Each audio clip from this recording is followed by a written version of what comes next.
All right, now on to Reconstruction 1. This is the first Reconstruction question review set. All right, question number 1. It says use the excerpt to complete the following statement. So let's go ahead and read this. With malice toward none, with charity for all, with firmness and right, as God gives us the right. Let us strive to finish the work we are in, to bind up a nation's wounds, to care for him who shall have borne the battle, and for his widow and orphan, to do all of which may achieve and cherish a just and lasting peace among ourselves and with all nations. This was the ending to President Lincoln's second inaugural speech, and it indicates that his vision for the future after the Civil War was what? All right, so let's look at the statement here. Um, with malice towards none, basically he's trying to make peace. He's trying to take care of everything. He's not trying to punish anybody. So let's keep that in mind as we go forward. A. Peacemaking and rebuilding the Union. Well, that right there seems to make sense. But let's hold on to it. Let's look at B. Resolving differences through armed action. He didn't bring up, fighting anymore. C. Providing pensions to Confederate veterans. I don't know why you're going to pay somebody who just fought against you. It doesn't make sense. Or D. Punishing the South for its actions during the war. He never mentions punishment. He mentions peace. So I'm going to go with A, and A is the correct answer. Number 2. One goal of the post Civil War congressional reconstruction was to do what? So, in other words, this is something that Congress was trying to do after the Civil War during Reconstruction. A. Repay Confederate war debts. They weren't worried about Confederate war debts. So let's eliminate A. B. Ensure civil rights for former slaves. Okay, well, that is an issue, so let's hold on to that. C. Preserve the plantation system. They could care less about the plantation system, so we can eliminate C. Or rebuild the Southern naval system. Yeah, that's what they want. They just fought against us, so let's rebuild their navy again. So the only obvious choice there is B. All right, number 3. It gives us a little bit of a flow chart here. Reconstruction in the South comes to an end. So this is basically when the Union soldiers finally leave the South. All right, white government officials regain power in the South. Southern states begin to implement poll taxes, literacy tests, and grandfather clauses. Now, all of these things were meant to restrict people's right to vote, specifically African Americans' right to vote. All right, so during the late 19th century, the above sequence of events resulted in A. Disfranchisement of most African Americans in the South. Well, disfranchisement means they lost their right to vote, so let's hold on to that one. B. Movement to repeal the 14th Amendment to the Constitution. No, not really. C. Strengthening the Republican Party in the South. Actually, no. This was the Democratic Party in the South that was doing that, so we can eliminate C. Or expansion of the free public education to all children. Again, doesn't even really make sense. So the only logical answer there is A. All right, use the poem to answer the following question. The one-way ticket. I am fed up with Jim Crow laws. People who are cruel and afraid. I pick up my life and take it away. On a one-way ticket, gone up north, gone out west, gone. All right, it was written by Langston Hughes. What was the purpose of the Jim Crow laws referred to in the poem? Okay, so let's see here. To guarantee suffrage for African Americans, well, it's the right to vote. Jim Crow laws often kept them from voting, so that's not A. B. Enforce segregation and discrimination. Well, that makes sense, so let's hold on to B. C. To regulate the policies of Reconstruction. Jim Crow happens after Reconstruction, so it's not really making sense for that one either, so we'll remove C. D. To provide land for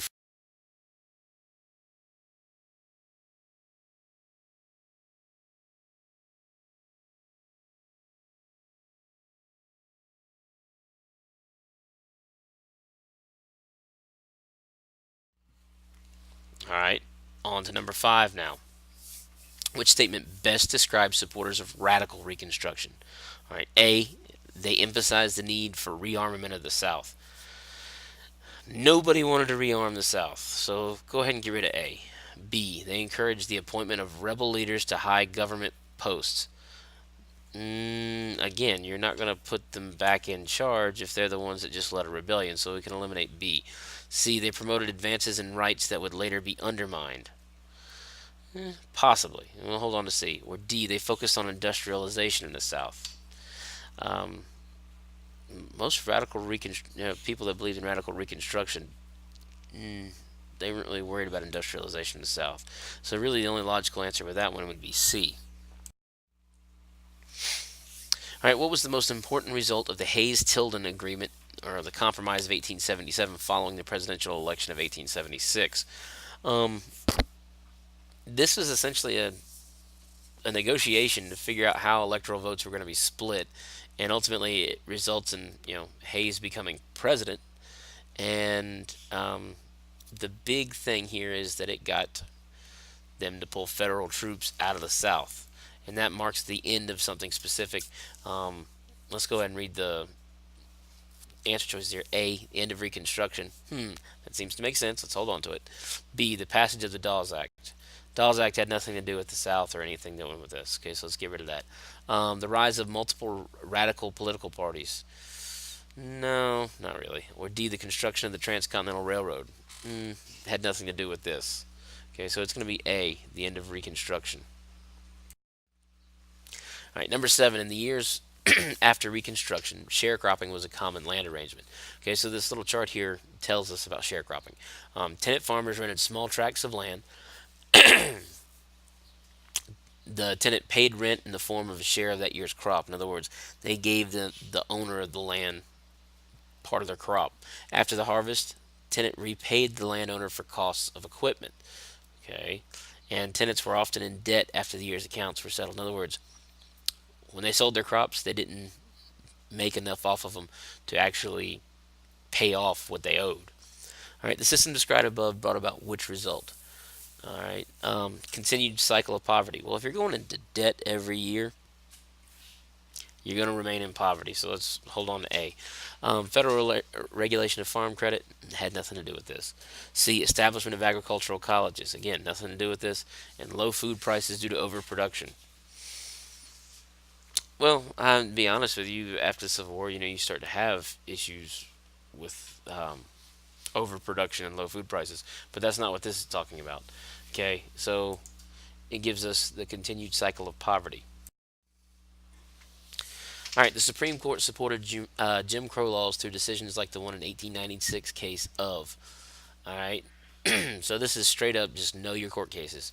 All right, Miranda versus Arizona.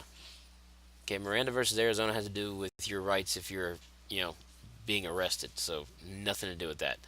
All right, Schenck versus the United States. This had to do with the whole public safety and limitation on your personal freedoms and your civil rights during times of crisis or emergency. So again, nothing to do with Jim Crow. Plessy versus Ferguson. Plessy versus Ferguson. We always talk about separate but equal. Okay, so that goes right along with Jim Crow. But let's look at D. Brown versus the Board of Education.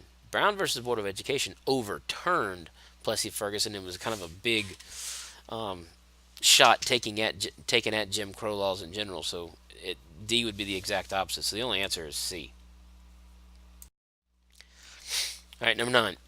Which of these is the strongest evidence of federal government showing its power over state governments during the Reconstruction period?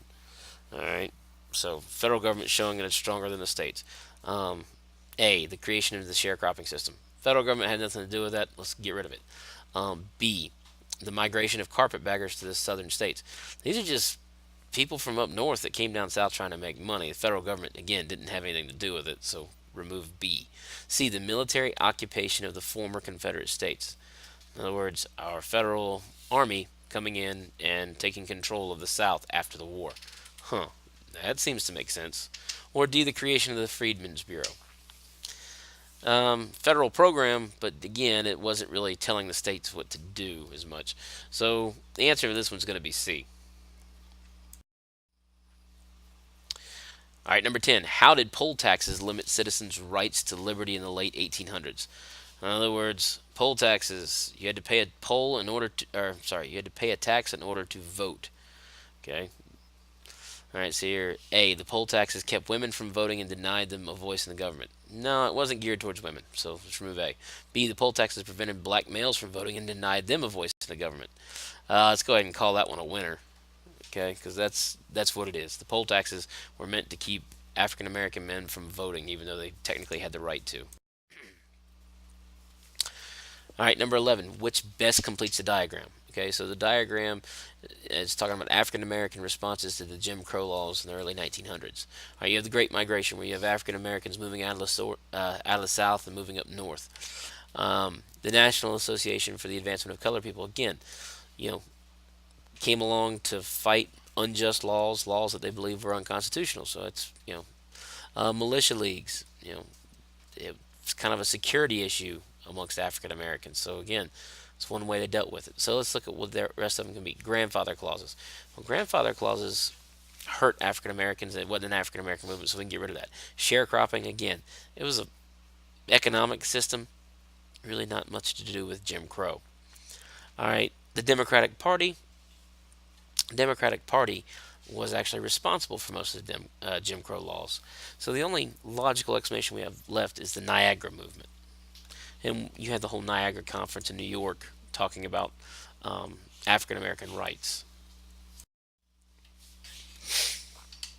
All right, number 12. All right, and this is the section 1 of the 14th Amendment. All persons born or naturalized in the United States and subject to the jurisdiction thereof are citizens of the United States and of the state wherein they reside. No state shall make or enforce any law which shall abridge the privileges or immunities of citizens of the United States, nor shall any state deprive any person of life, liberty, or property without due process of the law, nor deny any person within its jurisdiction the equal protection of the laws. All right, so how did the 14th Amendment affect the American legal system? Okay, A, it required that laws be applied equally to all citizens. That sounds like the whole last line of that, the whole equal protection under the law clause. So we'll hold on to A.